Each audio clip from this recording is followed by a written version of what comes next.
ধন্যবাদ। আমি আছি নওগাঁ জেলা মান্দা উপজেলার কাছুপাড়া ইউনিয়নের চকলি গ্রামে। এই গ্রামের আনিসারের ছেলে জাহাঙ্গীর আলম, তিনি একজন পেশায় গার্মেন্টস শ্রমিক ছিলেন। বয়স 30 বছর, কিন্তু স্ট্রোক জনিত কারণে অকালেই প্রাণ হারান তিনি। কিন্তু তার পরিবারে রয়েছে দুটি এতিম সন্তান, একটির বয়স 10 বছর, অপরটির বয়স 7 বছর। এই পরিবারের মানুষরা শোকাহতভাবে দিনাতিপাত করে আসছিলেন। ইতিমধ্যেই গত 2 দিন আগে এই পরিবারে গোয়ালঘরে বৈদ্যুতিক শর্ট সার্কিট থেকে অগ্নিকাণ্ডের ঘটনা ঘটে।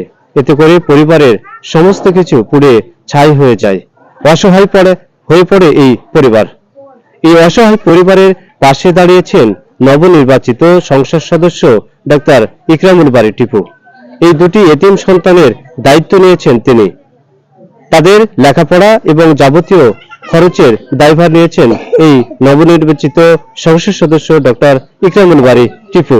আমরা জানবো এই পরিবারের কাছে যে আসলে তাদের কি অবস্থায় দিন যাচ্ছে।